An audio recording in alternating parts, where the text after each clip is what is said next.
मम्मा वाली बच्ची का क्या कसूर है? उसको बददुआएं क्यों दे रहे हो? मम्मा का क्या कसूर है? गजल का क्या कसूर है? गजल में तो रो रहा था अपने बेटे के लिए, अब अपने बेटे का नाम भी नहीं ले रहा। ऐसी दादी है जो अपने ईमान का नाम तक नहीं ले रही। मैं कैसे नाम लेता? जिसका सबसे पहला राइट है ईमान, 9 महीने अपने पेट में रखा है, सबसे पहला राइट उसका है मेरे से ज्यादा, मेरी माँ से ज्यादा। माँ इनसिक्योर थी सोशल मीडिया को लेके। उसने गलत तरीके से समझाया, लेकिन उसने समझाया, उसने कहा जी मेरे बेटे का नाम भी नहीं लेना ब्लॉग में। रजब भट्ट ने एक मरतबा फिर सारा का सारा इल्ज़ाम ईमान पर लगा दिया। कहते हैं कि ईमान की वजह से गज़ल जवाद और गज़ल की बेटी को गालियां पड़ी और लोगों ने उसको बद्दुआएं दी। रजब ने ना तो ऑन शेख की माफ़ी का कोई जवाब दिया और ना ही ये बताया कि अब आने वाले दिनों में क्या होने लगा है। ईमान के हवाले से इतना बड़ा शीशा तो छोड़ दिया कि ऑन शेख ने चैट्स लीक की, ये हुआ वो हुआ, लेकिन रजब भट्ट ने किसी भी बात का सही से जवाब न दिया।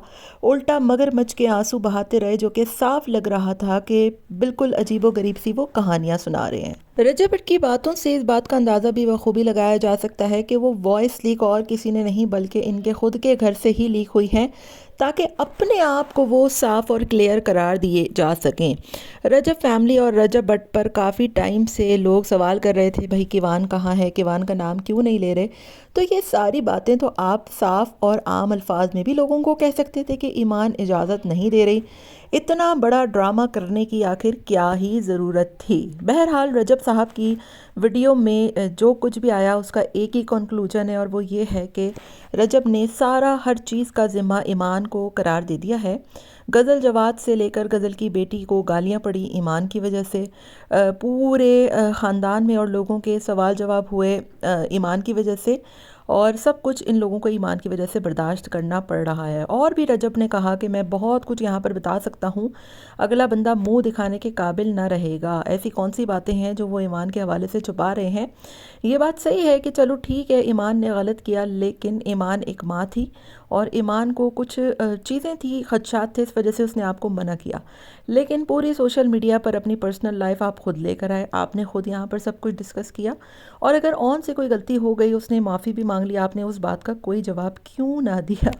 सोशल मीडिया पर शोशे छोड़े, स्टोरीज़ लगाई, सब कुछ शेयर किया।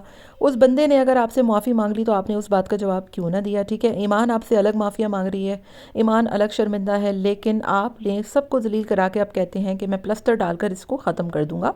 तो ऐसे नहीं होता है रजब साहब, ऐसे बिल्कुल भी नहीं होता। और अगर आपको लगता है कि ये सब कुछ करके आप बच जाएंगे या फिर लोग बोलना छोड़ देंगे, तो मुझे तो लगता है कि लोग अब मज़ीद बोलना शुरू करेंगे, क्योंकि आप यहाँ पर कहानी को अधूरा छोड़े जा रहे हैं। लोग अभी भी आपसे ईमान और किवान का पूछेंगे, लोग अभी भी आपसे सवाल करेंगे। हाँ, गज़ल जवाद की बेटी को गालियाँ देना बहुत गलत था।